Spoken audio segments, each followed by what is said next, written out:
My name is Ethan. I'm in my late 30s, and for most of my adult life, I've been the kind of man people describe as steady. Not flashy, not loud. The one who shows up early, leaves late, and doesn't need to be asked twice. I've been a husband, a provider, a planner, the person others leaned on without really looking at. People often mistake quiet for passivity. They assume that because you don't argue, you don't notice. Because you don't raise your voice, you don't have boundaries. Because you don't demand attention, you don't deserve it.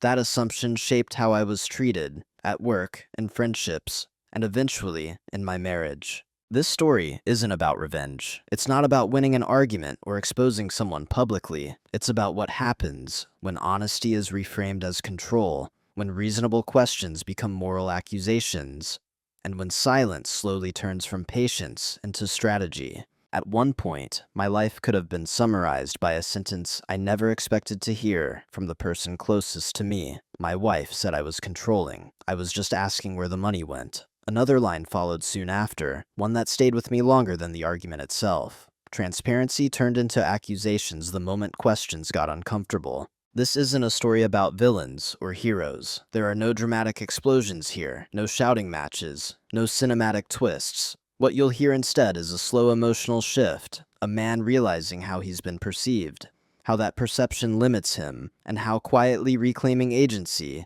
can change everything without raising your voice once. Over the next chapters, I'll walk you through how small dismissals became normalized, how a role was assigned to me without my consent, and how a single internal decision changed the trajectory of my life.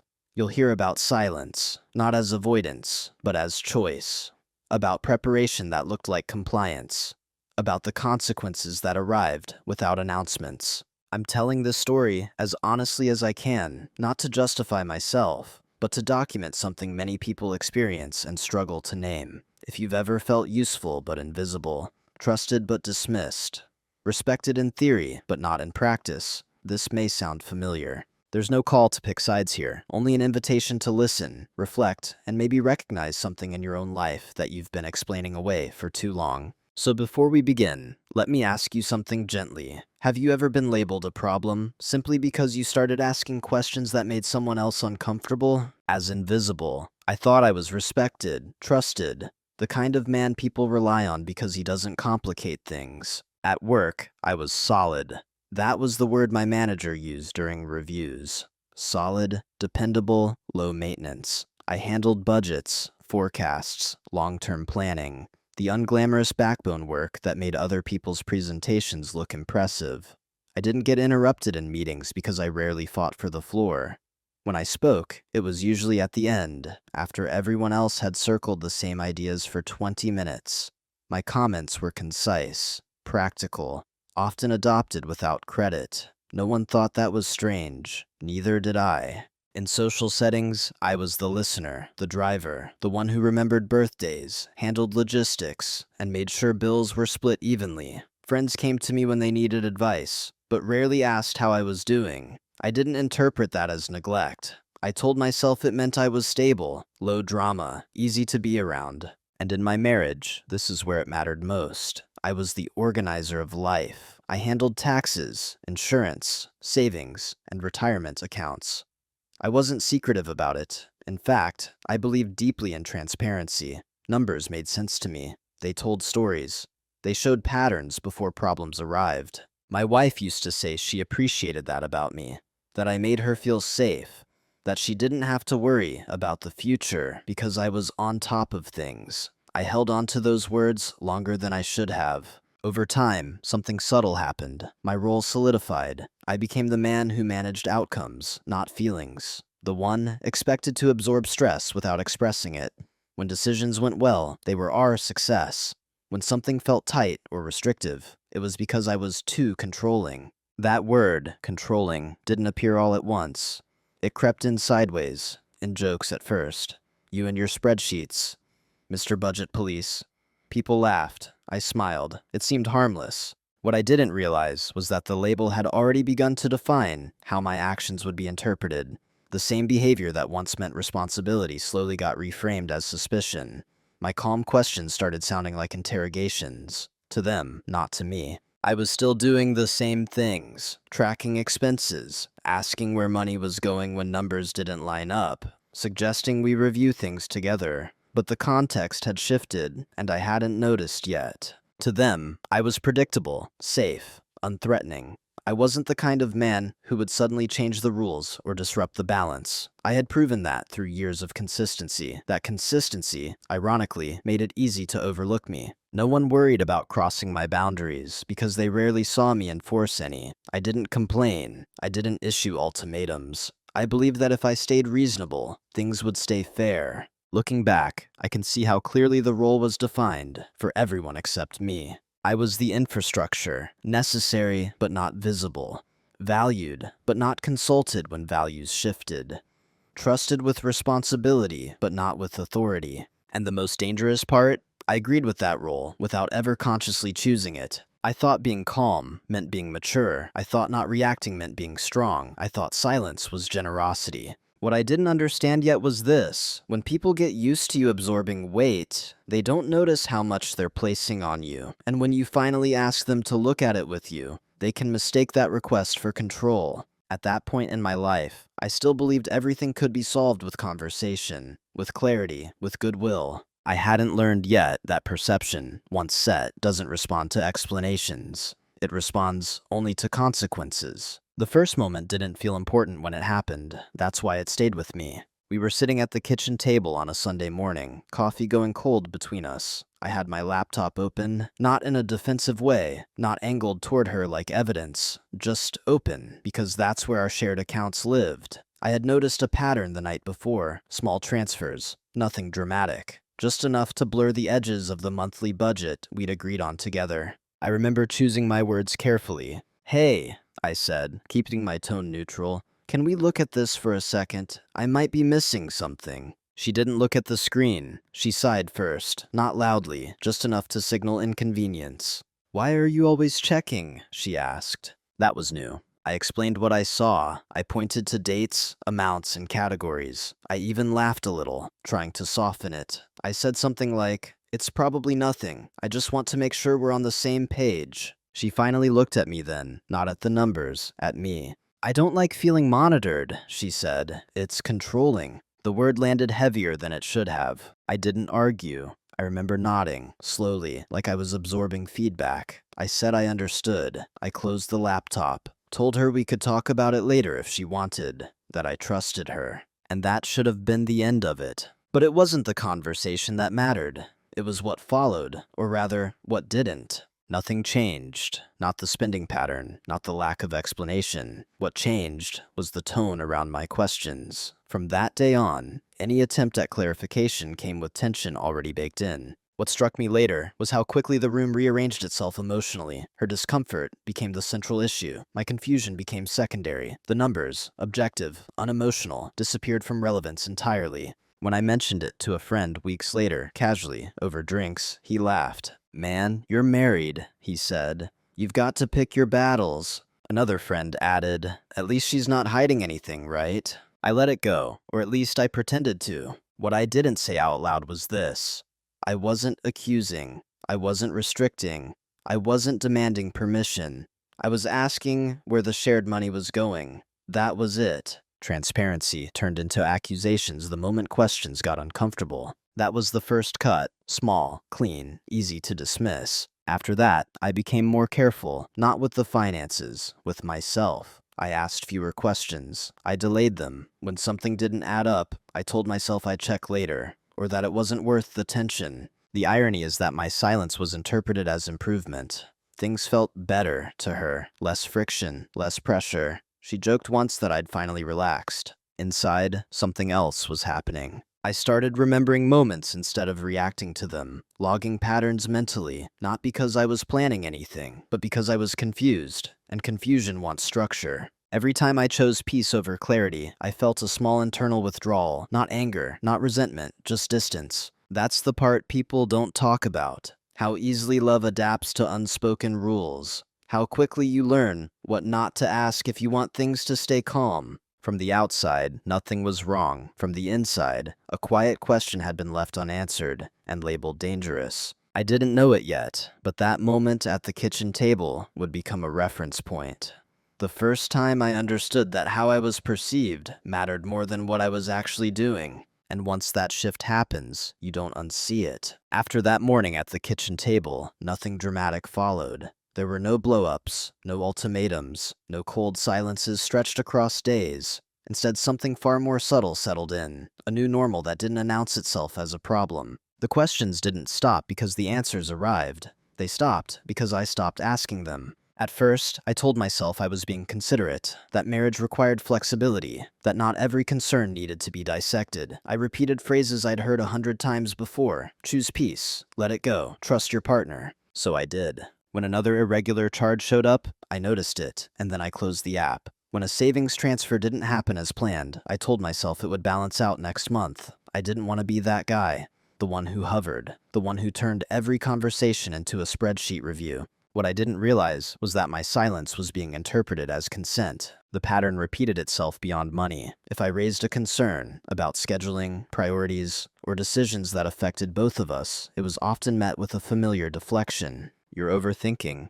Why does everything have to be analyzed? Can you just trust me on this? Each time, the message was the same. My desire for clarity was framed as a character flaw. I adapted. I learned how to phrase things as suggestions instead of questions. I waited for the right moment, which rarely came. I started editing myself before speaking, preemptively removing anything that might sound like criticism, even when it wasn't. And every time I did that, I told myself I was being mature. Friends noticed, in small ways. They'd comment on how easygoing I was, how calm, how nothing seemed to bother me. I became the example of the low-conflict husband, the kind people admired without understanding the cost. What they didn't see was the internal math I was doing, the calculations of when it was worth speaking and when it wasn't, the quiet tally of moments where my input would only complicate things. Disrespect doesn't always arrive as cruelty. Sometimes it shows up as familiarity without regard, as assumptions that you'll adjust, that you'll absorb, that you won't push back. And the most dangerous part? It feels reasonable while it's happening. I told myself she was stressed, that work was demanding, that everyone goes through phases. I remembered the good years, the promises, the sense of partnership we used to have. I believed that if I stayed steady, things would naturally realign. But steadiness, without boundaries, starts to look like availability. I became the constant in a system that was quietly recentering itself around someone else's comfort. My needs didn't disappear, they just stopped being acknowledged. There were moments when I almost spoke up, when something in me tightened, signaling that a line had been crossed. But then I'd hear that word again in my head, controlling, and I'd pull back. No one wants to become the villain in their own home. So I rationalized. I told myself love meant patience, that leadership meant sacrifice, that my role was to stabilize, not disrupt. In doing so, I normalized the very behavior that unsettled me. The dismissals became routine. The lack of transparency became privacy. The absence of mutual decision-making became inefficient. And I adapted to all of it because adaptation felt easier than conflict. Looking back, I can see how this phase trained everyone involved, including me. It taught her that resistance would be met with retreat. It taught others that my silence meant agreement. And it taught me something far more dangerous, that I could endure almost anything, as long as I didn't name it. But endurance isn't the same as acceptance, and silence isn't the same as peace. I didn't know it yet, but this normalization was laying the groundwork for something irreversible. Not an explosion, but a withdrawal. A slow internal shift away from negotiation and toward observation. The moment you stop believing that speaking will change anything, you begin to prepare for change in other ways. I just hadn't admitted that to myself yet. It wasn't a single conversation that made me realize I had been assigned a role. It was a pattern, clear only once I stopped participating in it emotionally. I began to notice how decisions were being made around me instead of with me. Plans were finalized before I heard about them. Financial choices were presented as conclusions, not discussions. When I asked questions, they were treated like obstacles, not contributions.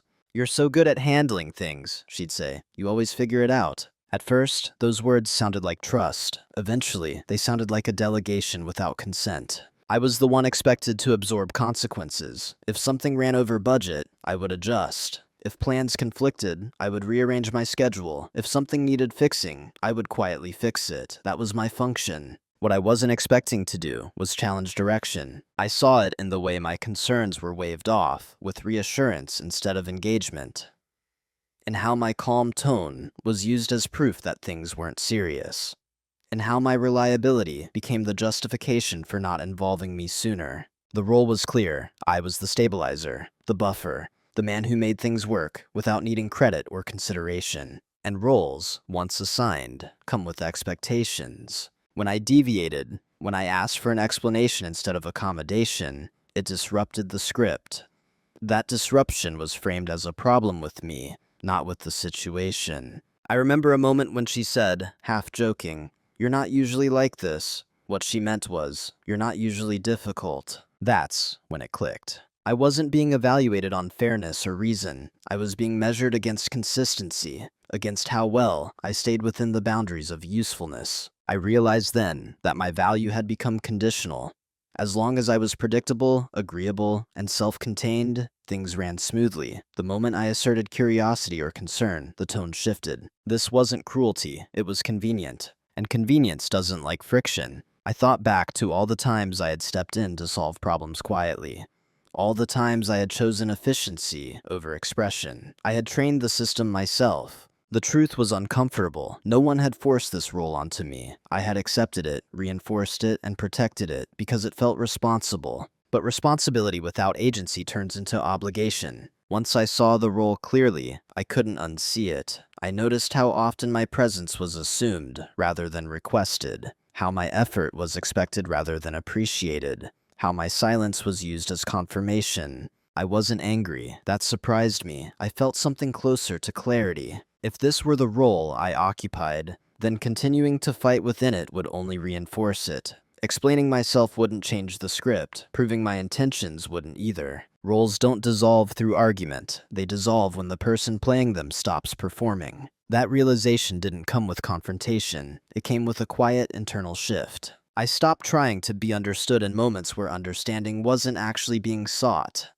I stopped volunteering solutions before they were asked for. I listened more than I spoke, not out of fear, but out of assessment. For the first time, I asked myself a different question. What happens if I step out of this role entirely? I didn't answer it yet. I just let it exist. Because once you recognize the role you've been assigned, the next step isn't rebellion. It's a choice. The shift didn't happen during an argument. It didn't happen after a betrayal or a dramatic discovery. It happened on an ordinary weekday evening, in a moment so quiet, it almost disappeared. I was alone in the apartment. She was out with friends. The place was still, the kind of stillness that invites reflection, whether you want it or not. I sat at the desk where I usually handled bills and long-term planning. The lamp cast a narrow circle of light. Outside, traffic moved without urgency. I opened our financial dashboard, not because I intended to confront anything, but because habits linger, even after motivation fades. That's when I saw it.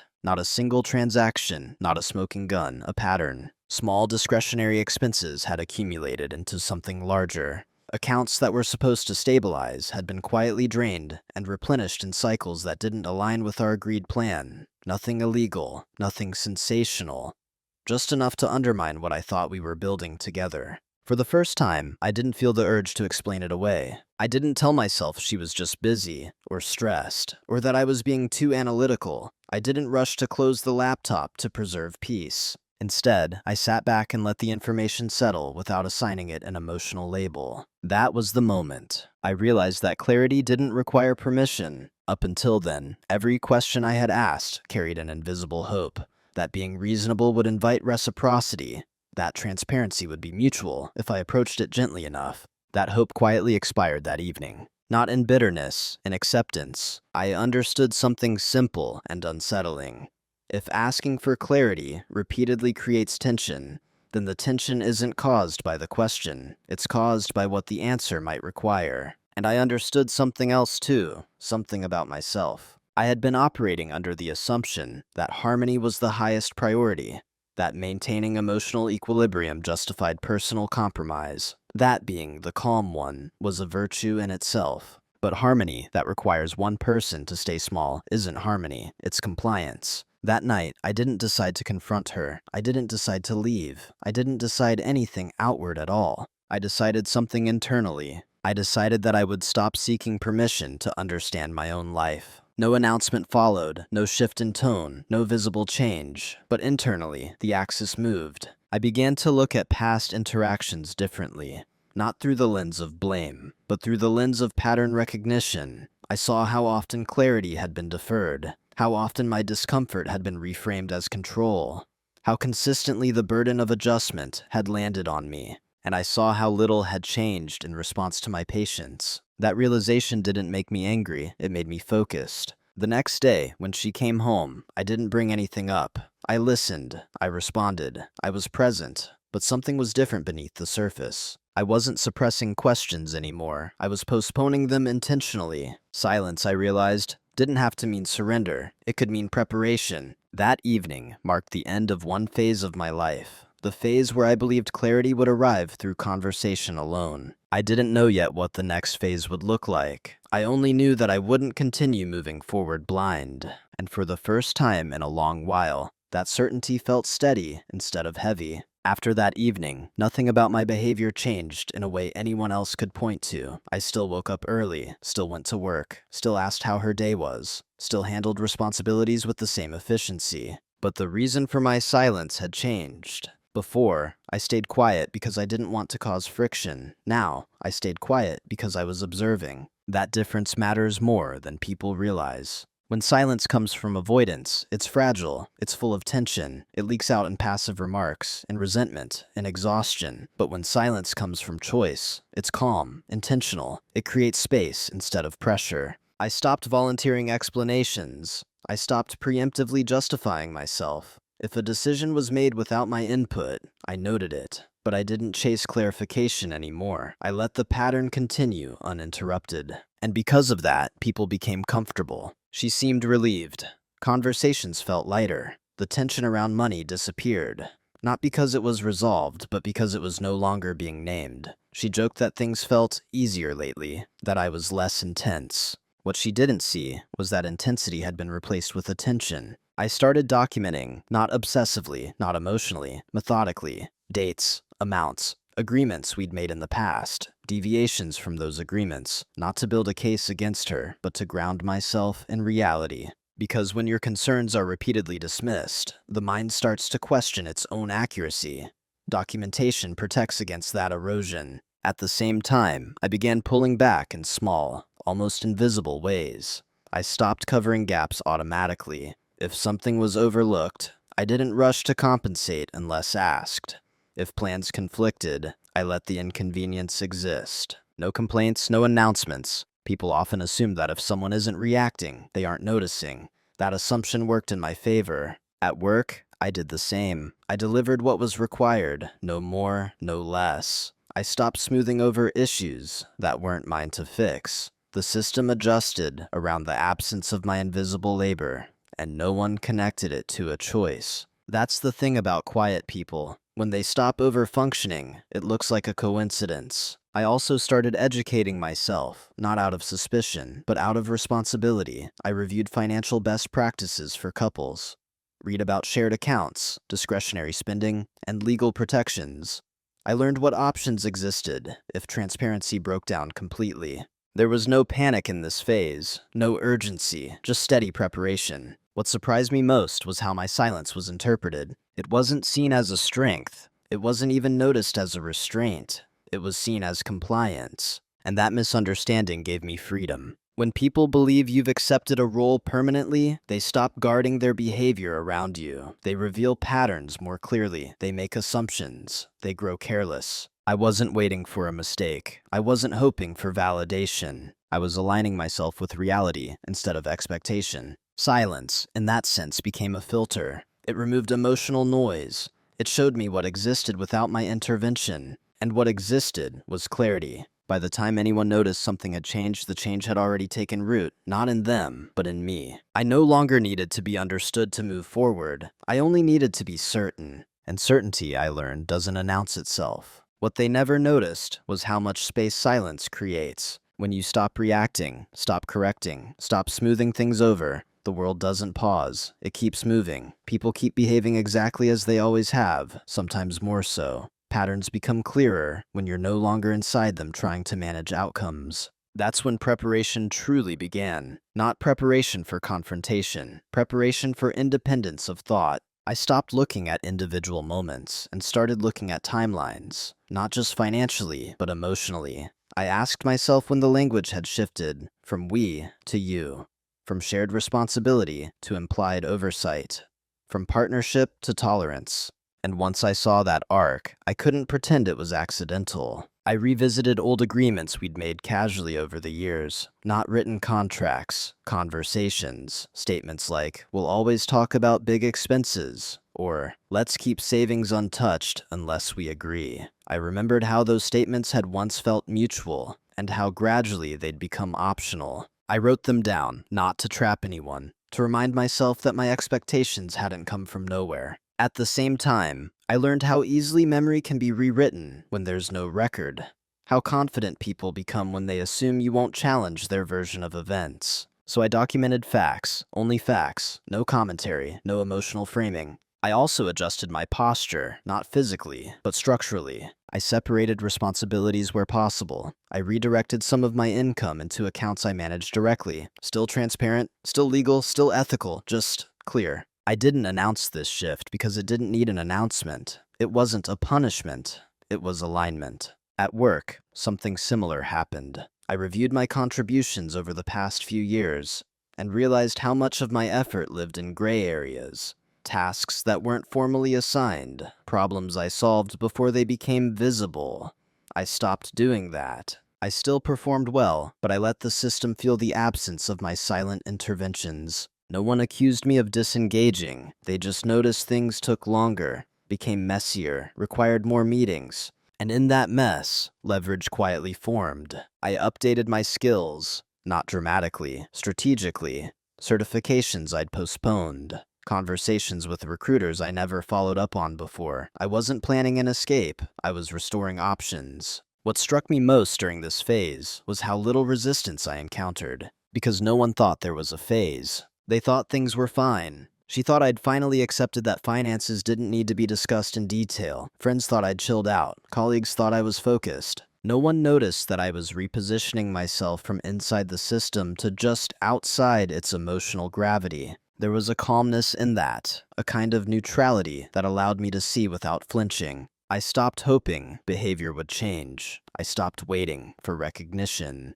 I stopped imagining conversations that would suddenly make everything make sense. Instead, I asked myself a different question. If nothing changes, am I okay with this being my life? The answer came quickly, too quickly. And once you have that answer, preparation stops being hypothetical. It becomes respectful, measured, quiet. By the time anyone realized I was no longer playing the same role, I had already stepped into a different one that didn't require their agreement. What they never noticed was that while they were reacting to comfort, I was responding to truth. And truth, once acknowledged, doesn't need volume. The reveal didn't feel like a victory. There was no rush of adrenaline, no sense of triumph. It arrived quietly, like a conclusion you reach after checking the same equation from every angle. I was reviewing everything one evening, documents, records, timelines, not because I expected to find something shocking, but because I wanted to be certain I wasn't exaggerating my own perception. Certainty had become important to me, not emotional certainty, but structural certainty. That's when the full picture came into focus. What I saw wasn't betrayal, it wasn't criminal, it wasn't even malicious in the way people like to imagine. It was something far more common and far more destabilizing. Unilateral decision-making paired with plausible deniability. Money had been moved, reallocated, and justified retroactively in ways that technically made sense, but only if you removed the assumption of partnership. Plans had been made with confidence that I would adjust, that I would compensate, that I would absorb the difference quietly.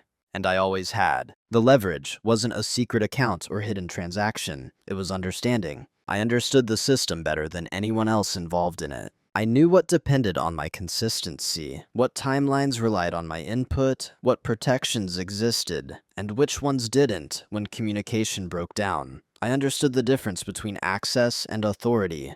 And I understood something else, too. My silence had been interpreted as agreement, not as patience. That realization was clarifying. For the first time, I saw how much of the stability in our shared life was anchored to my unspoken participation, not my income alone, my planning, my foresight, my willingness to smooth things over. And I saw how exposed that made me if I continued without safeguards. The private reveal wasn't about discovering her intent. It was about discovering my position. I realized that if I continued as I was, quiet, accommodating, endlessly reasonable, I would eventually be blamed for outcomes I no longer had a say in. Responsibility without authority always ends the same way. That was the moment clarity replaced hope. I didn't confront her. I didn't hint. I didn't test reactions. I simply acknowledged the truth privately. The system only worked because I made it work, and no one was incentivized to change that. That knowledge didn't make me cold, it made me precise. I reviewed legal frameworks, not to threaten or prepare a dramatic exit, but to understand boundaries, what was shared, what was individual, what protections existed if trust continued to erode quietly. I didn't assume the worst, I planned for reality, and reality said this. Transparency had become conditional. My comfort had become optional. My role had become fixed. Once you see that clearly, the illusion of control disappears. There's nothing left to argue about. Leverage, I learned, isn't power over someone else. It's freedom from needing their validation to act in your own interest. There was no celebration in that realization, no sense of revenge. Only a calm acceptance that the next step would be irreversible, not because it was dramatic, but because it would change how I showed up permanently. I went to bed that night feeling strangely light, not relieved exactly, grounded. I wasn't angry anymore. I wasn't confused. I wasn't trying to explain anything to myself. I knew where I stood, and once you know that, the only question left is what you're willing to do with the knowledge. Knowing where you stand doesn't force action, it just removes excuses. After the private reveal, I sat with the knowledge longer than most people would expect. I didn't rush into anything. I didn't feel pressure to do something. I laid out the options in my mind as clearly as I could, without drama. The first option was the easiest to imagine. Say nothing and continue. Adjust internally. Protect myself quietly while maintaining the appearance of normalcy. Many people live entire lives this way, functioning, stable, quietly dissatisfied. I knew I could do it. I had already proven that. The second option was confrontation, a direct conversation. Lay out everything I had observed. Ask for explanations. Demand change. This option appealed to the part of me that still believed clarity could reset the system, but I also knew the likely outcome. We had rehearsed that script before, just in smaller scenes. Questions would become accusations. Tone would overshadow content. And even if agreements were made, enforcement would still fall on me. The third option was separation. Not physical at first, but structural. Redefine my participation. Remove assumptions. Step back from shared systems that no longer operate on mutual consent. This option didn't require agreement, only follow-through. I evaluated each one not by morality, but by consequence. Staying silent would preserve comfort for others and slowly erode my own sense of agency. Confrontation would create a temporary sense of honesty while leaving the underlying dynamics intact. Structural separation would change the rules without asking permission. That was the irreversible option. Irreversible doesn't mean destructive. It means you can't unsee what you've acknowledged. And you can't go back to pretending the same conditions exist. I chose the third option not out of anger, but out of respect. For myself and for reality. The decision didn't feel heroic, it felt necessary. Once made, it simplified everything. I stopped debating internally. I stopped wondering if I was overreacting. I stopped rehearsing conversations that would never land the way I hoped. Instead, I focused on execution. Quietly, carefully, without signaling intent. I didn't withdraw affection. I didn't change my tone. I didn't punish or provoke. I simply began disentangling my sense of responsibility from outcomes I no longer influenced. Emotionally, this was harder than I expected. Not because I doubted the decision, but because I had to grieve an idea. The idea that mutual understanding was just one conversation away. Letting go of that belief was the real point of no return. Once I accepted that my role wouldn't be renegotiated through explanation, action became the only honest response. I wasn't closing doors. I was opening one I had ignored for too long. The door to self-governance. The irony is that no one noticed the decision when it was made. There was no marker, no shift in behavior as dramatic enough to trigger suspicion. But internally, everything had aligned. I knew what I would no longer tolerate, I knew what I would stop compensating for, and I knew that whatever followed would not be undone by apology or reassurance. That's the thing about irreversible decisions. They're often invisible at the moment they matter most. Once the decision was made, speed stopped mattering. Precision did. I moved slowly on purpose, not out of fear, but out of respect for the gravity of what I was doing. Quiet moves require clarity, not urgency. Every step had to be clean, defensible, and aligned with the person I intended to remain, regardless of outcome. The first changes were administrative, boring, almost invisible. I redirected future income into accounts under my sole control, still disclosed, still lawful, still reasonable. I adjusted automatic transfers so shared obligations were covered. But excess no longer flowed into spaces I didn't fully understand or influence. Nothing broke, nothing alarmed anyone. That's the beauty and danger of systems built on trust. They don't scream when assumptions change, they just recalibrate. I also separated my planning horizon. I stopped forecasting for us and started forecasting for me.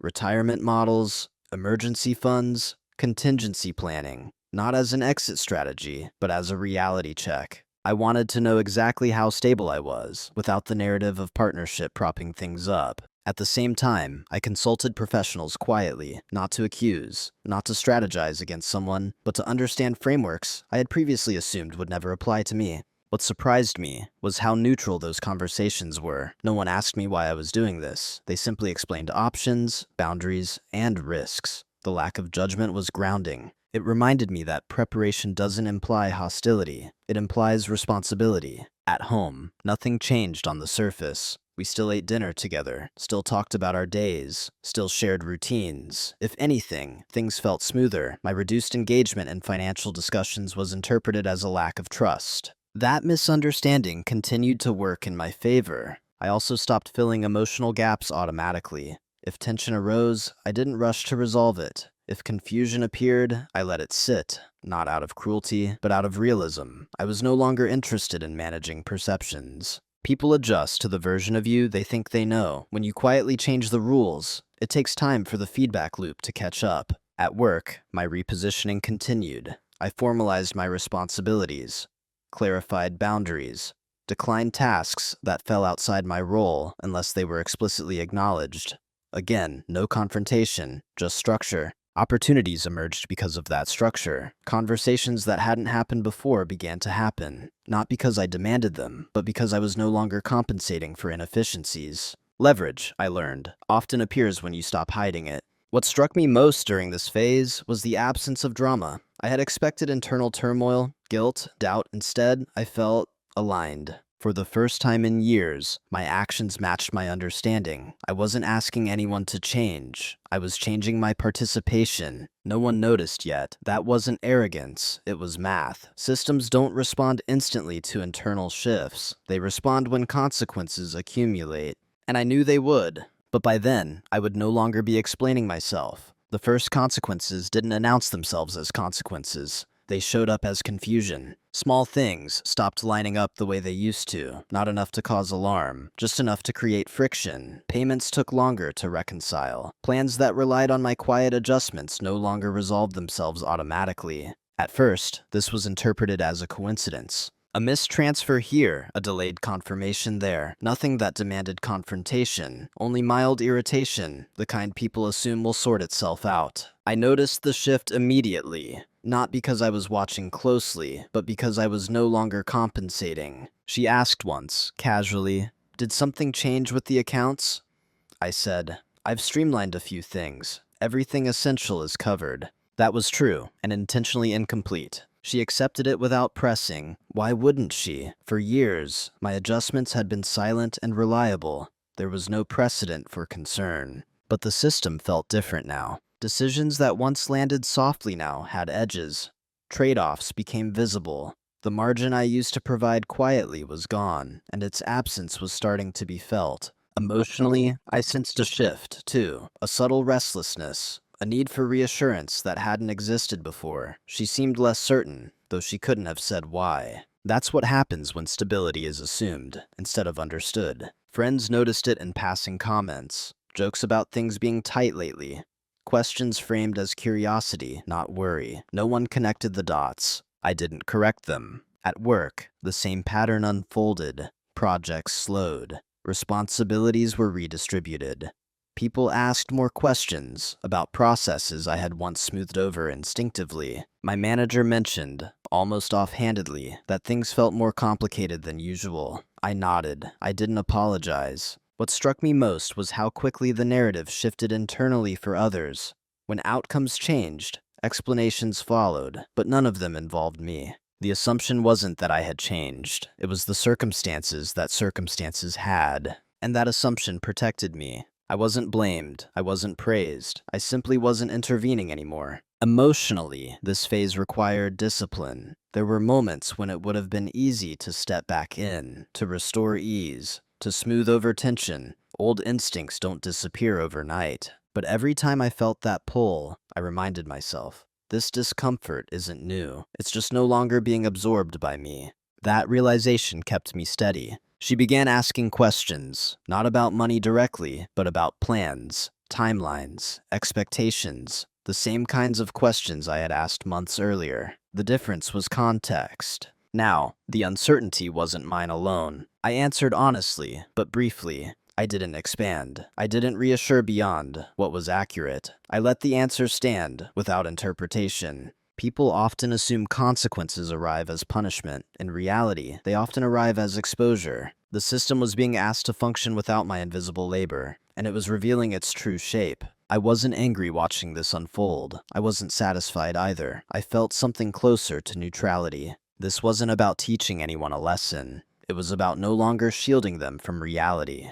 And reality, once felt, changes the conversation whether you want it to or not. By the time the concern became visible, the ground had already shifted. It started with a tone change. Conversations that used to be casual became cautious. Questions carried an edge, not accusation yet, but uncertainty. The kind that searches for reassurance without knowing what it's really asking. She asked if we could sit down and go over things together sometime. The phrasing was careful, collaborative, familiar. Months earlier, I would have welcomed it. I would have opened spreadsheets, explained calmly, and recentered us around shared goals. That instinct still lived in me, but now it was tempered by something stronger: accuracy. I agreed to talk. I just didn't rush. In the days that followed, I noticed anxiety trying to disguise itself as normalcy, extra friendliness, casual jokes, an unspoken sense that something needed to be restored, though no one could quite name what had been lost. What had been lost wasn't money, it was predictability. For the first time, she didn't know how things would resolve themselves. She didn't know where the margin would come from if plans shifted. She didn't know whether I would quietly make things work the way I always had. That uncertainty was new and deeply unsettling. When we finally sat down, the conversation sounded like a repair, but it wasn't. She asked why I hadn't said something sooner, why I hadn't explained how my changes affected things, why I'd pulled back without warning. I listened, fully, calmly, and then I said something that surprised us both. I did say something, several times. I just stopped repeating myself when it became clear the questions themselves were the problem. There was silence after that, not the defensive kind, the processing kind. She tried to revisit old explanations: stress, miscommunication, different money styles, all things I'd already considered and outgrown. The urgency in her voice increased. She suggested we could reset, start fresh, rebuild transparency. What she didn't understand yet was that transparency offered under pressure isn't the same as transparency offered freely. I wasn't punishing her by declining to rewind. I simply wasn't pretending that nothing had changed. Because something had. I explained, carefully, that I had reorganized my participation based on what I had observed, not on what I hoped might change, that I was no longer comfortable operating on assumptions. The panic arrived quietly after that, not dramatic, not explosive, just a sudden realization that control had never been where she thought it was. That stability had depended on my invisible effort more than she realized. She asked if we could go back to how things were. That question held the answer. How things were had required me to absorb discomfort silently, to accept labels instead of dialogue, to manage outcomes without authority. I told her the truth. I don't live that way anymore. There was no anger in my voice, no triumph, just a fact. That's when regret surfaced, not necessarily for actions, but for timing, for not taking concerns seriously when they were still easy to address. But regret doesn't reverse structural change. It only explains why it feels sudden. By the end of that conversation, nothing was resolved, and that was the point. Resolution assumes a shared understanding of the past. We didn't have that anymore. What we had was clarity, and clarity doesn't negotiate with nostalgia. The confrontation everyone imagines never came. There was no raised voice, no slammed doors, no dramatic declaration of who was right or wrong. What happened instead was quieter and far more final. We sat across from each other at the same kitchen table where the first question had been asked months earlier. Same chairs, same light. The difference was that neither of us was trying to control the outcome anymore. She spoke first, not defensively, not aggressively, carefully. She said she felt blindsided, that she didn't realize how serious things had become, that she thought my silence meant acceptance, not withdrawal, that if she had known, she would have handled things differently. I believed her. That mattered. But belief didn't equal reversal. When it was my turn, I didn't list grievances, I didn't recite timelines or point to documents. I didn't need to prove anything anymore. I said this instead. I'm not here to argue about intent, I'm here to explain impact. That reframed the entire conversation. I explained how, each time my questions were labeled as control, I learned that clarity had a cost. Each time I backed down to preserve calm, I trained myself to disappear from decisions that affected my life. How silence slowly stopped being patience and became self-protection. I spoke slowly, evenly, without accusation. She interrupted once, instinctively to explain, but stopped herself when she saw I wasn't escalating. That's the thing about calm confrontation. It doesn't invite defense. It invites listening. I told her I wasn't angry, that I didn't think she was malicious, that I believed she had grown comfortable in a system that worked without seeing who it worked on. Then I said the line that changed everything. I'm not asking you to change. I'm telling you that I already have. There was no argument after that. Only questions, soft ones, searching ones. Is this fixable? What does this mean for us? Why didn't you tell me sooner? I answered honestly, even when the answers were uncomfortable. I told her it might have been fixable earlier, when curiosity was still welcome, that what it meant now was uncertain, because trust isn't rebuilt by promises alone, and that I had told her sooner, just not loudly enough to be heard over the label that had been placed on me. We sat in silence for a while after that. Not hostile silence, reflective silence. The kind where both people realize they are no longer talking about the same version of the relationship. She reached for reassurance, not verbally, emotionally, looking for some sign that I would step back into the stabilizer role. I didn't, and that was the most honest thing I could do. I didn't threaten separation. I didn't demand accountability. I didn't offer ultimatums. I simply held my position, calmly, clearly. That conversation ended without resolution, but not without understanding. She finally saw the cost of the dynamic we had normalized. I finally accepted that being seen didn't guarantee being met, and neither of us pretended otherwise. When we stood up from that table, nothing had exploded, but something had ended. After that conversation, people expected a transformation they could recognize. A colder version of me, a more guarded one, someone visibly hardened by disappointment. That didn't happen. What changed wasn't my temperament, it was my orientation. I no longer measured my worth by how smoothly things ran for everyone else.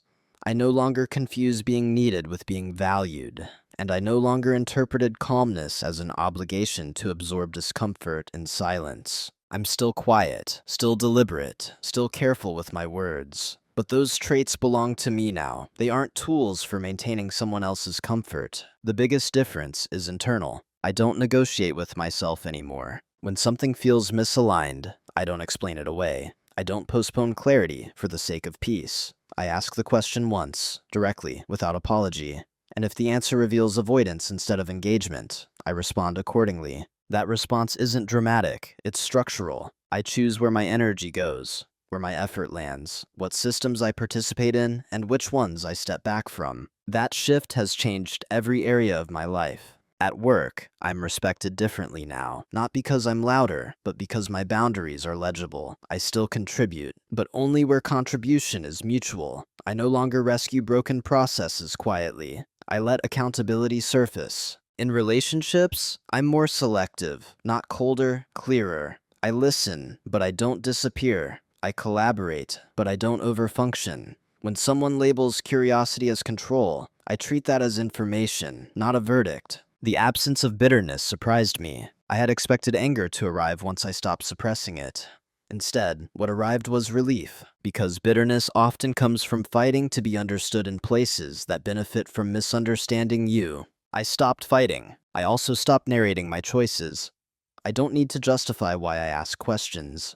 I don't need to soften clarity to make it palatable. If someone is uncomfortable with transparency, that discomfort belongs to them, not to me. This doesn't mean I've become rigid. It means I've become consistent with myself. I'm open to partnership, deeply so, but partnership now has a definition: mutual visibility, shared authority, and the freedom to ask without fear of moral framing. Anything less isn't conflict, it's imbalance. Looking back, I don't regret the years I spent being patient. They taught me how systems work, how roles form, how silence can both protect and erode. But I don't romanticize that version of myself anymore. He did what he knew how to do. I know more now. And knowing more comes with responsibility, to act in ways that don't require me to disappear. That's who I am now. Not louder, not harder, just unmistakably present. There's a temptation, at the end of stories like this, to draw a sharp moral line, to decide who was right,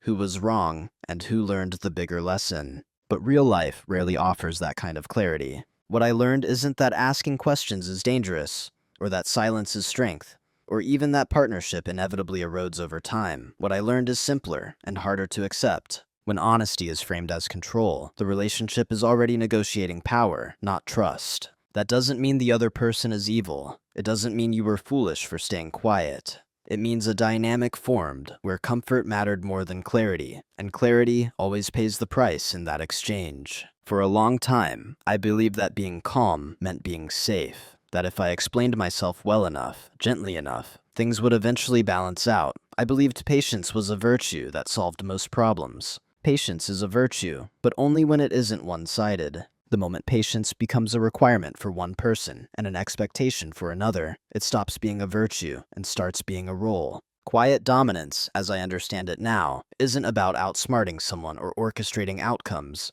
It's about internal alignment, about knowing where you stand, even when others are comfortable with you standing somewhere else. I didn't win anything by changing my approach.